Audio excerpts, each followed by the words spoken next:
श्रोताओं नमस्कार। श्रोताओं, आज के अतिथि कार्यक्रम में आज हमारे स्टूडियो में मेहमान हैं होनहार और प्रतिभाशाली युवा साइंटिस्ट डॉक्टर आकाश जैन। डॉक्टर जैन, आपका बहुत बहुत स्वागत है हमारे आकाशवाणी के स्टूडियो में। नमस्कार। नमस्कार।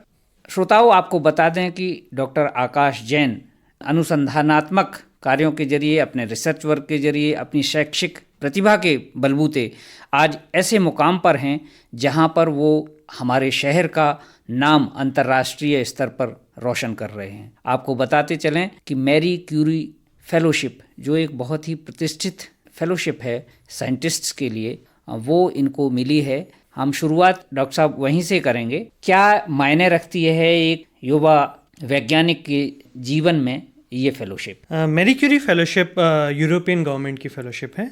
उनकी तरफ से, उनकी रिसर्च काउंसिल की तरफ से फेलोशिप दी जाती है। हर साल चंद 5-7 स्कॉलरशिप्स निकलती हैं इसकी, और ये ह्यूमैनिटीज़ से लेके, साइंस से लेके, सोशल साइंसेज, आर्ट्स, सारे फील्ड्स में दी जाती हैं जी। केवल साइंस के लिए नहीं है, और इसमें रिसर्च के लिए यानी कि अनुसंधान के लिए दी जाती हैं। केवल अर्ली स्टेज रिसर्चर्स के लिए जो अभी स्टार्ट कर रहे हैं, जिनको अपना काम शुरू किए हुए, ज़रूरी नहीं है कि कोई जो विज्ञान के क्षेत्र में ही हो, किसी और क्षेत्र में भी अनुसंधान अगर काम उसका कार्य कोई कर रहा है तो शुरुआती दौर के लिए ये फेलोशिप उसको प्रोत्साहन देने के लिए दी जाती है। ये जो आपका इस मुकाम तक पहुंचना है, इसके पीछे एक बहुत स्ट्रगल रहता है, उसके पीछे एक बहुत कड़ी मेहनत रहती है, उसके पीछे एक साधना रहती है। उस पर हम बात करेंगे। क्या आपकी एजुकेशन रही और कैसे आप इस मुकाम तक पहुंचे? आपका विषय जो है मेन, वो शायद फिजिक्स रहा है, तो फिजिक्स में आपने क्या शैक्षिक योग्यता पहले पाई और कैसे आप आज इस मुकाम तक पहुंचे? फिजिक्स में मेरी क्वालिफिकेशन स्टार्ट हुई यहाँ भोपाल से। तो भोपाल में है IISER भोपाल, यानी कि Indian institute of science education and research. ये एक MHRD द्वारा बनाए गए कुछ इंस्टीट्यूट्स में से एक है। काफ़ी फोकस्ड वहाँ पे स्टडीज़ होती हैं, केवल रिसर्च ओरिएंटेड होती हैं, जो लोग प्योर साइंसेज में रिसर्च के लिए जाना चाहते हैं। तो मैंने यहाँ ज्वाइन किया था 2009 में। तब IISERs को इस्टेब्लिश हुए 2 ही साल हुए थे, और इनफैक्ट मेरा पर्टिकुलर इंस्टीट्यूट IISER भोपाल का मैं सेकेंड बैच में था। काफ़ी कुछ नया था, काफ़ी कुछ एक्सपेरिमेंटल भी लगता था। हमारा तब कोई कैंपस भी नहीं था वहाँ पर, बट जितने भी लोग वहाँ थे, वो भले ही कैंपस बहुत अच्छा नहीं है, भले ही अभी बहुत ज़्यादा इस्टेब्लिश नहीं है, बट इन सब के अंदर एक जेस्ट था कि वो लोग करना चाहते हैं साइंस में, प्योर साइंसेस में रहना चाहते हैं, इसीलिए वहाँ हैं। तो मैंने वहाँ पर 5 साल मेरी BS-MS की डिग्री रही। इंटीग्रेटेड डिग्री है, बैचलर्स एंड मास्टर्स की। मैं वहाँ से निकला था तो bachelors and masters in physics करके मैंने 4 साल PhD करी है UK में डरहम यूनिवर्सिटी से जी। वो मेरी रही है मैथमेटिकल फिजिक्स में, और वहाँ पर मैंने प्रोफेसर रूथ ग्रेगरी के साथ काम किया मेरी डॉक्टरल थीसिस के लिए। उसके बाद मैं गया कनाडा, यूनिवर्सिटी ऑफ विक्टोरिया में प्रोफेसर पावल कोफ्तून के साथ। वहाँ मैंने मैथमेटिकल फिजिक्स में अगेन मेरा first post doctoral fellowship complete की, और मैं अपनी सेकेंड फेलोशिप करने के लिए मैरी क्यूरी फेलोशिप्स के थ्रू जा रहा हूँ यूनिवर्सिटी ऑफ एम्स्टरडैम। अगर हम रिसर्च वर्क की ही बात करें तो जो अप्रोच है एक यंग साइंटिस्ट के लिए, उसमें क्या आप अंतर देखते हैं यहाँ की जो शैक्षिक प्रक्रिया है और जो बाहर माने यूरोप की, या आपने जो कनाडा में पढ़ाई की? ये काफ़ी टफ क्वेश्चन होता है, पर काफ़ी ज़्यादा पूछे जाने वाला क्वेश्चन भी होता है, और इसका आंसर आमतौर पे हमारे देश में कई लोगों को पसंद नहीं भी आता है। पॉजिटिव से शुरू करें तो हमारे यहाँ पे जो इंडियंस होते हैं जनरली, ये बात यहीं ही नहीं विदेश में भी काफ़ी अच्छी तरीके से मानी जाती है कि इंडियन स्टूडेंट्स लोग प्रेफर करते हैं, इसलिए क्योंकि वो बहुत ज़्यादा हार्ड वर्किंग होते हैं अपने काम के लिए, और जो उन्हें नहीं भी आता होता है उसको काफ़ी ही जल्दी सीख भी पाते हैं। ऑन द अदर हैंड, जब आप इंडिया में रहकर करने की बात करते हैं तो हमारे यहाँ ब्यूरोक्रेसी काफ़ी ज़्यादा रहती है।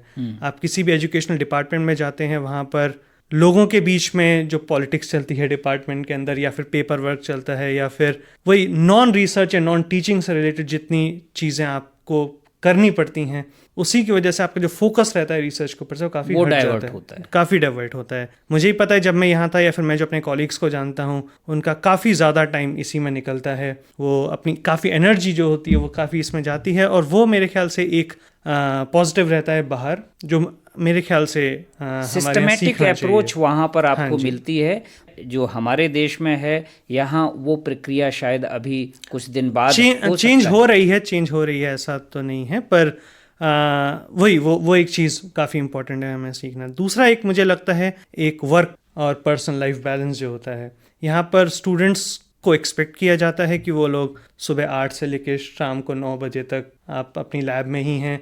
प्रोफेसर आपको जब चाहे कोई काम बोल सकता है और आप ओवर द वीकेंड या ओवरनाइट भी आप जाके अपने रिजल्ट्स चेक कर रहे हैं।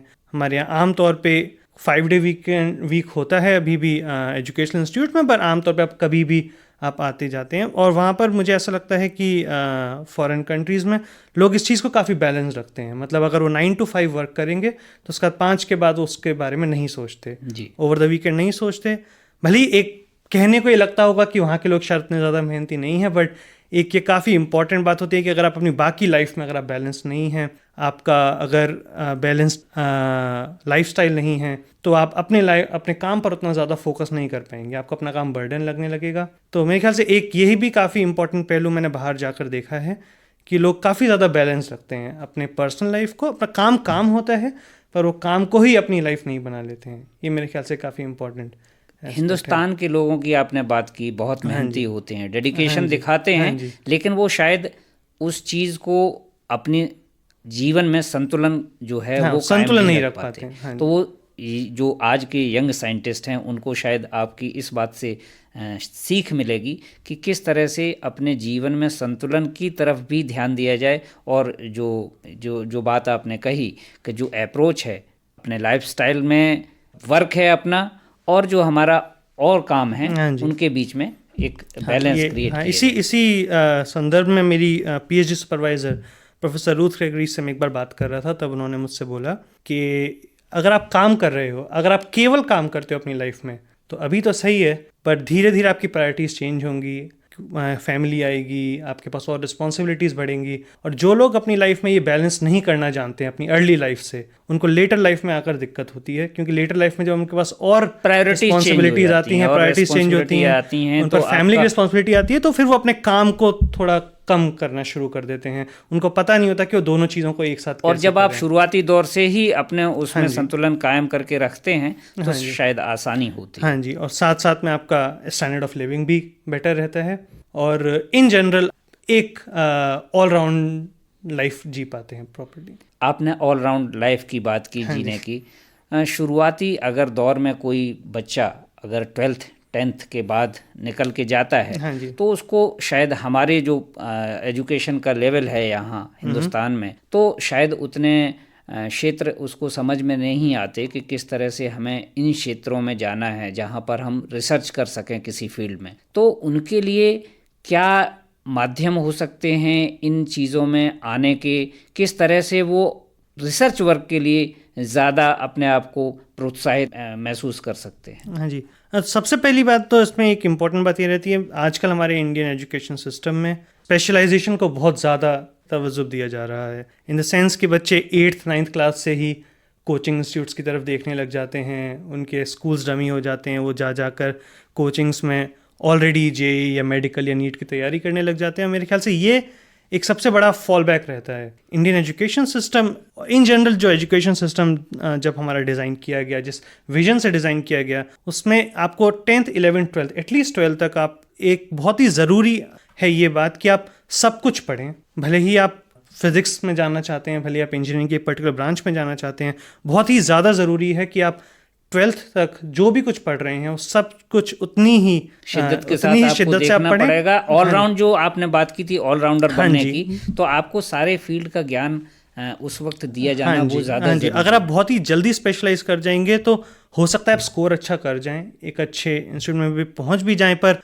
आप जो काफ़ी सारी चीज़ें जो आप खो देंगे, जो एक्सपीरियंसेस, जो नॉलेज जो आप खो देंगे 11th 12th में, उस चीज़ को अच्छे से फोकस ना करने की वजह से वो लेटर इन लाइफ आपको कभी ना कभी दिक्कत करेगा। अभी नई राष्ट्रीय शिक्षा नीति की घोषणा हुई है, वो इम्प्लीमेंट हुई है, और उसमें आपने देखा होगा कि कुछ ऐसी चीज़ें उसमें इंक्लूड की गई हैं जहां पर बच्चों के लिए इस फील्ड में कुछ ज़्यादा उनको परोसा जाए स्कूल स्तर पर। तो उसके बारे में आप क्या कहेंगे कि राष्ट्रीय नई शिक्षा नीति के जो बिंदु हैं, अगर आपने if you have gone through them? तो बहुत ज़्यादा तो गॉन थ्रू नहीं किया है ऑब्वियसली, पर यही है कि जहाँ तक रिसर्च का सवाल है, जैसा मैंने अभी कहा कि बहुत जल्दी स्पेशलाइज नहीं करना चाहिए। तो आप एक बार आप 12th तक आ गए हैं, आपको कहीं ना कहीं बच्चों को ये पता चल जाता है कि उनका इंटरेस्ट है, उनका इंटरेस्ट एप्लीकेशन में है, फॉर्मल कामों में है, या फिर बेसिक साइंस में है। थोड़ा बहुत लोगों का आइडिया रहता है, उसके बाद आप उस हिसाब से अपनी दिशा निर्धारित कर सकते हैं और धीरे धीरे आपको समझ में आने लगता है। बहुत ही जल्दी, जैसे मैंने ये शायद सोचा था काफ़ी टाइम से कि मुझे फिजिक्स में जाना है, बट स्टिल हम जब IISER भोपाल में हमने पार्ट लिया तो पहले 2 साल आप चारों साइंसेस पढ़ते हैं, physics, chemistry, biology, even mathematics. उसके बाद अब धीरे धीरे आप उसमें स्पेशलाइज होते चले जाते हैं। अब मुझे लगता है कि बहुत ही ज़्यादा जल्दबाजी नहीं करनी चाहिए। ये जो अनुसंधान का कार्य है बहुत ही स्पेशलाइज्ड जॉब है। हाँ जी। लेकिन इसके लिए जो हैं बच्चे हैं उसकी तरफ शायद शुरुआती दौर में सोचते भी नहीं। तो इसमें किस तरह से अनुसंधान के प्रति उनमें रुचि बढ़ाई जा सकती है? रिसर्च के लिए, अनुसंधान के लिए पेशेंस बहुत ज़रूरी है। तो अगर बच्चे बहुत ही जल्दी, अगर उनका मूड ऐसा है कि उन्हें बहुत ही जल्दी एक जॉब चाहिए, एक बेटर पेइंग कहीं पर कंपनी में प्लेस हो जाएं, तो फिर रिसर्च लाइन उनके लिए आमतौर पर नहीं होती है। रिसर्च लाइन आपके लिए है आपको कम से कम एक PhD और कुछ फेलोशिप का, अगर मतलब ये उन लोगों के लिए है जिन्हें रिसर्च में ही इंटरेस्ट है, जिनको काम में ही इंटरेस्ट है, ना कि काम के थ्रू किसी जॉब में। तो अगर उसमें किस तरीके से उनकी रुचि पैदा की जाए, तो मेरे ख्याल से काफ़ी, जैसे इंस्टीट्यूट्स हैं IISER भोपाल इंक्लूडेड, ये लोग काफ़ी आउटरीच प्रोग्राम्स रखते हैं जिसमें आपको इंस्टीट्यूट्स में इनवाइट किया जाता है, आप फर्स्ट हैंड जाके मिलते हैं, प्रोफेसर से लैब्स में काम करते हैं। और बाकी मेरे ख्याल से कोर्स वर्क में अगर हम और ज़्यादा इंक्लूड करें, ऑन गोइंग जो रिसर्च चल रही है, जो अभी कुछ नई चीज़ें हुई, जैसे अभी थोड़े दिन पहले ग्रेविटेशनल वेव्स का काफ़ी ज़्यादा हुआ था, उससे पहले गॉड पार्टिकल या हिग्स बोसॉन का काफ़ी था। तो इन चीज़ों को हम अपने कोर्स वर्क में बहुत ही टेक्निकल लेवल पर नहीं, बट एटलीस्ट एक सुपरफिशियल लेवल पर इंक्लूड करें, ताकि उससे लोगों की रुचि जागे, वो उसमें और ज़्यादा क्या चल रहा है, क्या वो कर सकते हैं, कैसे इंटरेस्ट डेवलप हो सकता है, कैसे इंटरेस्ट उनमें डेवलप हो सकता है, उस चीज़ पे सोचने की ज़रूरत है। आपकी जो पहली PhD रही है वो पार्टिकल फिजिक्स में रही है। पार्टिकल फिजिक्स में बहुत बड़ा नाम है एक स्टीफन हॉकिंस का। क्या कभी उनके सानिध्य में आपको काम करने का मौका मिला? मुझे उनके साथ काम करने का मौका तो नहीं मिला। एक्चुअली वो जब तक अपनी लाइफ के फाइनल स्टेजेस में थे, बहुत ज़्यादा एक्टिवली काम वो नहीं करते थे, केवल खुद के ही कुछ थॉट प्रोवोकिंग पेपर्स या कमेंट्स लिखते थे। तो मेरा उनसे मिलने का मौका ज़रूर रहा। उनकी 75th बर्थडे एनिवर्सरी थी उनके एक्चुअली पास अवे होने से कुछ महीने पहले ही, कैम्ब्रिज यूनिवर्सिटी में, UK में। मेरी सुपरवाइज़र उनकी स्टूडेंट रही हैं, तो एक तरीके से वो मेरे ग्रांट सुपरवाइज़र थे, वो मेरे सुपरवाइज़र के सुपरवाइज़र थे। हम लोगों को उनसे मिलने ले गई थी उनके 75th एनिवर्सरी कॉन्फ्रेंस में, जिसमें 1000 से भी ज़्यादा लोग इंक्लूडेड थे। स्टीफन हॉकिंग के साथ साथ ही रॉजर पेनरोज से लेकर काफ़ी सारे astrophysics and particle physics and cosmology के बड़े बड़े नाम वहाँ पर मौजूद थे। हाँ, उनके साथ काम करने का तो नहीं, पर एटलीस्ट उनसे ही सानिध्य जो है एक यंग साइंटिस्ट के लिए, मोटिवेशन के लिए बहुत। हाँ जी, मतलब उनसे मिलना, उनसे बात करना, ये कि उनको फर्स्ट हैंड देख पाना ही हमारे लिए उस वक्त बहुत ही ज़्यादा बड़ी बात। अभी जैसे आपने बात की, हमने बात की कि आपको मैरी क्यूरी फेलोशिप भी यूरोप से मिल रही है। हाँ जी। इससे पहले भी आपकी जो यात्रा रही है उसमें आपको कई सारे अचीवमेंट्स रहे होंगे, कई सारे अवार्ड्स भी मिले होंगे, उनके बारे में कुछ बताएं। जो अभी पोजीशन थी, जो मेरी अभी रिसेंटली ख़त्म हो रही है यूनिवर्सिटी ऑफ विक्टोरिया में, वहाँ पर मुझे पोस्ट डॉक्टरल फेलोशिप मिली हुई थी। सेम ही फेलोशिप होती है, पर ये फेलोशिप यूनिवर्सिटी के थ्रू दी जाती है आपको वहाँ पर रिसर्च काम के लिए। उससे पहले मेरे पास डरहम डॉक्टरल स्कॉलरशिप थी, जो मेरी PhD के लिए थी। और उससे पहले मेरी BSMS के दौरान भी I was given 2 gold medals. मेरा फर्स्ट गोल्ड मेडल था फिजिक्स में हाईएस्ट परफॉर्मेंस के लिए, और another gold medal all round achievement और एक्स्ट्रा करिकुलर एक्टिविटीज़। ये जो अनुसंधान का कार्य है, रिसर्च वर्क है, ये एक तरह से जुनून जिसके अंदर होता है, एक पागलपन होता है जिसके अंदर, वही कर सकता है, जो मैं समझता हूँ। मैंने देखे हैं, अगर जब मैं पढ़ता था तो साइंटिस्ट के फ़ोटो जो लगे होते थे हमारे टेक्स्ट बुक में, तो उनमें बड़े बिखरे हुए बाल रहते थे, बड़ी बड़ी दाढ़ी रहती थी। तो ऐसा मतलब क्यों होता है? नहीं, बड़े बाल और बिखरी दाढ़ी और लैब कोट और गॉगल्स तो काफ़ी ज़्यादा स्पेशलाइज्ड बात हो गई, ऐसा तो नहीं है। वही मैंने कहा कि अगर जब तक आप एक वर्क लाइफ बैलेंस रखेंगे तो आपकी ऐसी हालत नहीं होगी। हाँ, पर यह बात सही है कि काफ़ी ज़्यादा मोटिवेशन चाहिए होता है इस फील्ड में। वो इसलिए क्योंकि इन जनरल आप जब रिसर्च का कोई भी काम होता है तो उसमें आप कोई भी गोल इन माइंड लेकर नहीं कर पाते हैं। मतलब मैं कोई भी रिसर्च कर रहा हूँ तो मुझे रिसर्च करने से पहले या उसकी प्रॉब्लम को अटैक करने से पहले मुझे नहीं पता होगा कि मुझे कोई सॉल्यूशन मिलेगा या नहीं। इनफैक्ट इट्स अ फैक्ट कि 90% रिसर्च जो हमारे यहाँ नहीं वर्ल्ड में की जाती है, that ends up being nothing, मतलब उससे कुछ नहीं निकलता। पर वही है कि अगर वो 90% रिसर्च नहीं की जाएगी तो शायद बचे हुए 10% रिजल्ट भी हमें नहीं मिलेंगे। तो रिसर्च का काम हिट एंड ट्रायल होता है। कई सारे लोग एक साथ मिलकर कलेक्टिवली कई प्रॉब्लम्स पर काम करते हैं। बहुत सारी डायरेक्शंस में हमें कुछ नहीं मिलता है और कई बार मिल बहुत सारी क्या कहें कि मोस्ट ऑफ टाइम्स में वो फेल ही होंगे। और यही साइंस है, कुछ क्लूज जरूर मिलते हैं। यही साइंस है कि आप बार बार कोशिश करते रहें, अलग अलग तरीकों से कोशिश करें और तब कहीं जाकर कहीं ना कहीं से कोई तरीका निकलता है और आप प्रोग्रेस करते हैं। तो पेशेंस काफ़ी चाहिए होता है। आपको ज़रूरत होती है कि आप बार बार सालों साल 5 साल 6 साल काम आपने किया और उसका कोई रिजल्ट नहीं निकला तो आपको डिसहार्टन नहीं होना है, आपको निराश नहीं होना है। आपको और कोशिश करते रहना है और इधर उधर और ज़्यादा अपनी एजुकेशन बढ़ानी है और ज़्यादा लोगों से बात करनी है और ज़्यादा आइडियाज़ इम्प्लीमेंट करने हैं। एंड इवेंचुअली कहीं ना कहीं आपको सक्सेस ज़रूर मिलेगी अगर आप उस चीज़ को पूरी होनहारता के साथ अगर करते रहेंगे। तो ये जो साइंटिस्ट लोग होते हैं, वैज्ञानिक लोग होते हैं, ज़िंदगी भर किसी न किसी चीज़ में लगे रहते हैं, कुछ ना कुछ हिट एंड ट्रायल मेथड्स अपनाते रहते हैं और बहुत सारी चीज़ें शोध जो करते हैं उनके बारे में लिखते भी रहते हैं समय समय पर। तो ये जो शोध पत्र होते हैं वो आपने भी शायद लिखे होंगे, आपने भी उन पर काम किया होगा। कुछ जर्नल्स हैं जिनमें आपके जो लेख हैं वो आए होंगे, उनके बारे में कुछ बताएं और उनकी इम्पोर्टेंस क्या होती है एक जो और उस दौर में लोग काम कर रहे होते हैं उनके लिए। रिसर्च आमतौर पर रिसर्च पेपर्स जिन्हें बोलते हैं, शोध पत्र, एक तरीका होता है जिससे अपने काम को और लोगों तक पहुंचाते हैं। जब तक आप अपने काम को आप दुनिया के साथ शेयर नहीं करेंगे तब तक उस काम का कोई मतलब नहीं रहता है। आप उसको दुनिया के साथ शेयर करें, दुनिया और जो साइंटिस्ट हैं अराउंड द वर्ल्ड वो आपका काम पढ़ेंगे, आपकी थॉट प्रोसेस को समझें, आप दूसरों की थॉट प्रोसेस को और वो उसको इम्प्लीमेंट करेंगे, उसको आगे बढ़ाएंगे या उससे कुछ सीखेंगे या उससे कहीं ना कहीं जो बेटरमेंट होगा सोसाइटी में या कलेक्टिव नॉलेज में ह्यूमैनिटी की, उसके लिए काफ़ी रिसर्च पेपर्स इंपॉर्टेंट होते हैं। On a more practical level भी रिसर्च पेपर्स बहुत इंपॉर्टेंट होते हैं क्योंकि इन जनरल आप अपने फील्ड में आगे बढ़ पाएंगे तभी जब आप पीयर रिव्यूड रिसर्च पब्लिश कर चुके होंगे। आप कहीं ना कहीं कोई ऐसा रिसर्च पेपर से शोध पत्र पब्लिश करेंगे, उसको और साइंटिस्ट लोग पढ़ेंगे, उसको अप्रूव करेंगे और इसके बाद वो जर्नल्स में पब्लिश होंगे।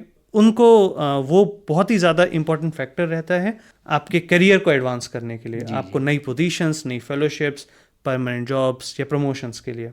अब तक मेरे लगभग 10 साल 12 साल के रिसर्च करियर में मैंने 22 रिसर्च पेपर्स पब्लिश किए हैं जी, और लगभग 3 या 4 पर अभी काम जारी है। ऑन एन एवरेज हमारे फील्ड में कोशिश की जाती है कि आप एक साल में 2 से 3 बार अपने रिजल्ट्स को पब्लिश करें और उनको बाकी साइंटिफिक कम्युनिटी तक पहुंचाएं। अभी जब मैं आपसे बात कर रहा था तो आपने बताया कि आप एक दूसरी विधा में पीएचडी के लिए जा रहे हैं।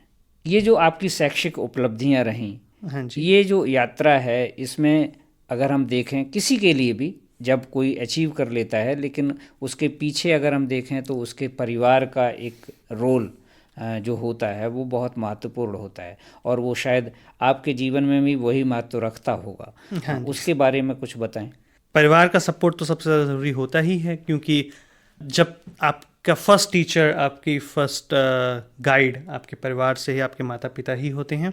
मेरे परिवार में हमेशा से ही काफ़ी ज़्यादा एजुकेशनल इन्वायरमेंट रहा। मेरे फादर ने, श्री नीरज जैन ने, इन्होंने काफ़ी हमेशा से, हम जब से हम छोटे छोटे बच्चे थे तब से ही एजुकेशन को काफ़ी ज़्यादा इम्पोर्टेंस दी। इनफैक्ट हमें बहुत ही कम ऐसा होता था कि हम स्कूल भी कभी स्किप करते थे, भले ही वो फैमिली फंक्शंस के लिए हो, भले ही वो ट्रिप्स के लिए हो। हमेशा मतलब हर जगह एजुकेशन पे कभी कॉम्प्रोमाइज़ ना हो। मेरे फादर खुद पीएचडी तो नहीं पर एटलीस्ट मास्टर्स हैं फिज़िक्स में। उन्होंने यहीं आगरा यूनिवर्सिटी से अपनी मास्टर्स कंप्लीट की। और वो ही शायद मोटिवेशन आपके लिए बना फिजिक्स को चूज कहीं ना कहीं उसका कोई ना कोई इन्फ्लुएंस तो रहा ही। मेरी मदर खुद डबल MA थी, पर ये इससे मतलब मेरे मम्मी और पापा दोनों ही काफ़ी ज़्यादा पढ़े हुए थे। उन्होंने हमेशा से ही कोशिश की कि हम बेटर से बेटर जगह जाएं और पढ़ें। इसीलिए फिर मैं भोपाल गया और उन्होंने ही मुझे सपोर्ट किया, जिस वजह से मैं बाहर जाकर अपने ही बूते पर बिना किसी और के एक्सटर्नल सपोर्ट के, अपनी ही फैमिली के मोटिवेशन के थ्रू बाहर सस्टेन कर पाया। और अभी मैं फ़िलहाल 7 साल से बाहर हूँ। आप 7 साल से बाहर हैं। हिंदुस्तान में अगर हम देखें तो जो बच्चे पढ़ रहे हैं उनका सपना होता है कि वो भी बाहर विदेश में जाके पढ़ाई करें। तो ये जो प्रक्रिया है विदेश में पढ़ाई, डाइवर्जेंस बहुत हैं, समस्याएं बहुत हैं, लेकिन उनसे कैसे पार पाया जाए, उनसे क्या वो अप्रोच होनी चाहिए? एक जो मीन्स एस्पायरिंग यूथ है इस फील्ड में, अगर रिसर्च वर्क में जाना चाहता है या विदेश में कहीं पढ़ने के लिए और हायर स्टडीज़ के लिए जाना चाहता है, तो अप्रोच किस तरह से उसको रखनी चाहिए? सबसे ज़रूरी है आपके दिमाग में एक प्लान हो कि आप करना क्या चाहते हैं, क्योंकि विदेश आप किसी भी लेवल पर जा सकते हैं। 12th के बाद अंडर ग्रेजुएट के लिए भी लोग विदेश जाते हैं, अंडर ग्रेजुएट के बाद पोस्ट ग्रेजुएट के लिए भी जाते हैं, पोस्ट ग्रेजुएट इंडिया में करके PhD के लिए भी जाते हैं, PhD यहाँ करके पोस्ट डॉक्टरल फेलोशिप्स के लिए, जैसे मैं भी गया, उसके लिए भी जाते हैं। तो एजुकेशन आप किसी भी लेवल पर आप बाहर के लिए ट्राई कर सकते हैं। सबसे इम्पॉर्टेंट मेरे ख्याल से जो एक रहता है कि आप ये सोचने की बजाय कि आपको विदेश जाना है, किसी बस जाना ही है, ज़्यादा इम्पॉर्टेंट है आपको ये देखना है कि आप कहाँ जाना चाहते हैं और किसके साथ काम करना चाहते हैं। क्योंकि ज़रूरी ये नहीं कि आप इंडिया से बाहर हर जगह जाएं और आपको बेटर ही अपॉर्चुनिटीज़ मिले। इनफैक्ट मेरे काफ़ी फ्रेंड्स हैं जो काफ़ी सारी कंट्रीज़ में हैं और वो उनका एक्सपीरियंस उतना अच्छा नहीं भी रहा है। तो ज़रूरी तो एक ये हमारे यहाँ पर कम्युनिटी में एक बहुत ही ज़्यादा धारणा है कि बाहर से पढ़े हैं तो अच्छा, या बाहर जाने की कोशिश करनी ही है कैसे भी। वो ज़रूरी नहीं, हमारे यहाँ पे भी काफ़ी सारे बहुत अच्छे इंस्टीट्यूट्स हैं और निश्चित रूप से बाहर काफ़ी अच्छे इंस्टीट्यूट्स हैं, पर आप फोकस करें इंस्टीट्यूट्स पर, फोकस करें आपको कहाँ जाना है, किसके साथ काम करना है, बजाय कि अंधाधुंध केवल बाहर जाने पर।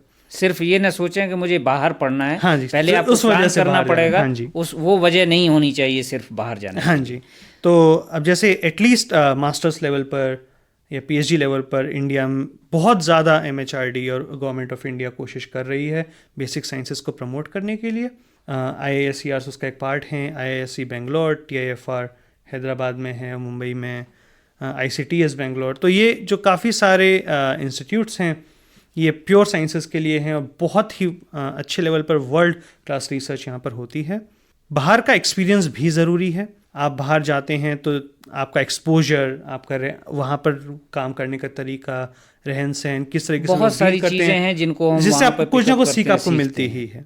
तो जैसे मैं गया PhD के टाइम पर, तो बस आप किसी भी लेवल पर जाएं, ज़रूरी है कि आप उस लेवल तक का जो आप यहाँ पर वो पूरी होनहार तरीके से करें। आप जब तक यहाँ पढ़ रहे हैं, जहाँ पर भी पढ़ रहे हैं, जो भी आपको गोल्स हैं, जो भी आप की रिक्वायरमेंट्स हैं कोर्सेज़ की, उसको आप पूरी ऑनेस्टी से और पूरी लगन से आप पूरा करें, तो आपको ज़रूर ही निश्चित रूप से बाहर जाने का मौका भी मिलेगा। हमारे जो युवा श्रोता हैं वो शायद आपकी बातों से बहुत प्रोत्साहन लेंगे, क्योंकि जो इम्पोर्टेंस है डेडिकेशन की और हार्ड वर्क की, वो शायद उनसे आपसे बेहतर उन्हें कोई नहीं समझा सकता। डॉक्टर साहब, एक चीज़ और अगर मैं कहूँ, विज्ञान है, उसका रोल अगर हम देखें हमारे जीवन में, वो बहुत प्रभावशाली है। हर क्षेत्र में दखल है विज्ञान का, और इस विज्ञान के बढ़ते प्रभाव को हम और बढ़ता हुआ देखेंगे आने वाले समय में। शायद ये विज्ञान के स्वरूप हैं, वो कई तरह से हो सकते हैं, रचनात्मक कार्यों के लिए भी हो सकते हैं, और कुछ ऐसी चीज़ें भी हम देखते हैं अपने इर्द गिर्द जहाँ पर इसका दुरुपयोग भी होता है। हमारी जो हिंदुस्तान की संस्कृति रही है, वसुधैव कुटुंबकम हमारा ध्येय वाक्य है, और हम सारी दुनिया को एक परिवार के तौर पे मानते हैं। क्या आप जैसे वैज्ञानिक जो युवा हैं इस थॉट प्रोसेस को साथ लेके चलते हैं, जो भारतीयता को समेटते हुए पूरी दुनिया को अपना घर मानता है? हाँ जी, वो तो है ही। इनफैक्ट साइंटिफिक कम्युनिटी आपस में काफ़ी ही ज़्यादा कोलैबोरेटिव रहती ही है। आप कभी भी कोई भी काम करते हैं तो इस एम से नहीं करते हैं कि आप अपने लिए कर रहे हैं, हमेशा आप जैसे रिसर्च पेपर्स की हम बात कर रहे थे, जो पब्लिकेशंस की बात होती है, हमेशा कोई भी काम वो इसी गोल से किया जाता है कि उससे पूरी कम्युनिटी कहीं ना कहीं कुछ सीखे, कुछ करे। इनफैक्ट काफ़ी साइंस का स्कोप इतना ज़्यादा बढ़ चुका है कि इवन रिसर्च के लिए आप कभी भी अकेले अपने ही बूते पर रिसर्च करना बहुत ही ज़्यादा मुश्किल हो गया। इवन एक कंट्री, कोई भी एक कंट्री अपने ही बूते पर रिसर्च कर ले, ऐसा बहुत ही ज़्यादा हार्ड और बहुत ही ज़्यादा रेयर भी हो गया है। ग्लोबल कोलैबोरेशंस होते हैं, 50 कंट्रीज़ एक साथ मिलकर एक एक्सपेरिमेंट करते हैं।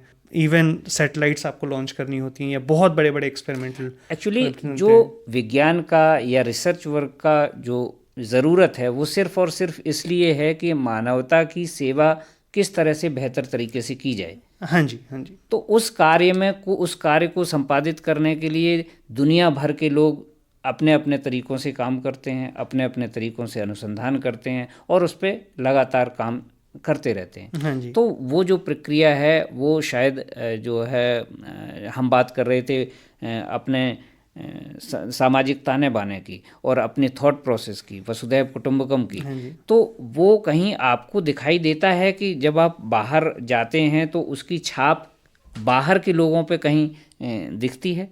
मैंने कहा कि जैसे आप वसुधैव कुटुंबकम की बात कर रहे हैं, तो एक वह है कि पूरा विश्व हमारा एक परिवार है। हम एक साथ जो भी हम काम करें वो इसलिए नहीं कि हमारी एक पर्टिकुलर कम्युनिटी, एक देश के फायदा हो पर जबकि पूरे विश्व को, पूरी ह्यूमैनिटी को एक साथ, क्योंकि science one of the most democratic topics. मतलब साइंस कभी भी भेदभाव नहीं करती कि आप कौन से देश से हैं, कौन सी कम्युनिटी से हैं, कौन से रिलीजन से हैं।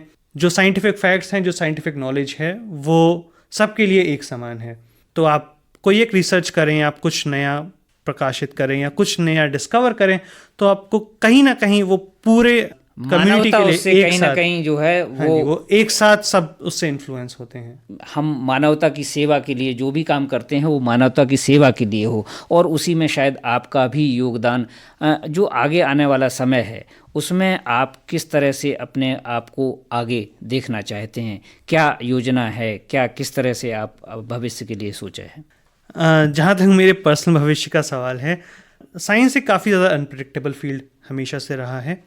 जैसे मैंने आपको कहा कि आप कभी भी ये नहीं सोच सकते हैं कि आप कोई भी काम करते हैं तो उसका रिजल्ट आ ही जाएगा। आपको परसिवियरेंस हर जगह रहना पड़ता है। तो एक है कि अभी हमेशा ही साइंटिफिक फील्ड में आप 1 साल 2 साल तक बहुत ही ज़्यादा इस बात को वो दिया जाता है कि आप जितना हो सके ट्रैवल करें, जितने लोगों से आप हो सके बात करें, जितने लोगों से हो सके कोलैबोरेट करें, जितने लोगों के साथ काम कर पाएँ।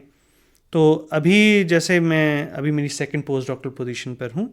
ये एक रिसर्च एक्सपीरियंस पोजीशंस होती हैं जहाँ पर आप अपनी पीएचडी या अपनी सारी स्टडीज़ कंप्लीट करने के बाद दुनिया के अलग अलग इंस्टीट्यूट्स में जाकर आप 1-1, 2-2, 3-3 साल लोगों के साथ काम कर एक्सपीरियंस गेन करते हैं, कॉन्टैक्ट्स बनाते हैं। मेरा प्लान है कि मेरी 2nd पोस्ट डॉक जो कि 2 से 3 साल में कंप्लीट होगी, उसके बाद मैं कोशिश करूँ वापस से हमारे देश में कहीं ना कहीं आने की as an assistant professor. This could be any of the research universities जो हमारे देश में हैं, फॉर इंस्टेंस IISERs या ICTS, IISc, TIFR जिनकी मैं बात अभी कर रहा था। तो मेरा पर्सनल एजेंडा फ़िलहाल तक यही है कि मैं अपनी ये रिसर्च पोजीशन ख़त्म कर यहाँ अप्लाई करूँ और अपने देश में आकर जो मुझे एटलीस्ट जो मैंने बातें अभी तक कहीं की, जो मुझे लगता है हमारे देश में चेंजेस होने चाहिए, कहीं ना कहीं उसमें एक छोटा सा अंश मैं भी दे सकूँ। ज़रूर, क्योंकि जो प्रक्रिया आपने बताई कि जो हमारे एजुकेशन सिस्टम की है उसमें, और जो हमारी रिसर्च वर्क की प्रोसेस है उसमें, और भारत के विकास में अपना जो योगदान हो सकता है एक रिसर्चर के तौर पर, एक एजुकेशनिस्ट के तौर पर, वो आप योगदान आने वाले समय में, देश जो होता है या कोई भी कम्युनिटी लोगों से बनती है। ये कहना बहुत आसान है कि हमारे देश में ये चेंजेस होने चाहिए, ये चीज़ें सही होनी चाहिए, इनमें सुधार होना चाहिए, हमें ये सीखना चाहिए, पर ये शायद बहुत ही कड़वा सच है जो लोगों को समझना पड़ता है कि जो भी चेंज हम अपनी कम्युनिटी के अंदर लाना चाहते हैं वो हमें ही लाने होंगे, क्योंकि देश लोगों से ही बना है। तो जब तक हम आकर अपने स्तर पर उन चीज़ों को इम्प्लीमेंट करना यहाँ शुरू नहीं करेंगे तब तक वो चेंजेस नहीं आएंगे। और आने वाला समय जो हमारे देश का है वो शायद आप जैसे युवा वैज्ञानिक जो ये सोच रखते हैं कि हमारे देश के लिए भी हमें कुछ काम करना है आगे आने वाले समय में। श्रोताओं, आपसे आज के अतिथि के इस अंक में डॉक्टर आकाश जैन के साथ जो मुलाकात रही, इससे हमारे युवा श्रोता खासकर वो एक मोटिवेशन ज़रूर लेंगे। अब विदा चाहूँगा, नमस्कार।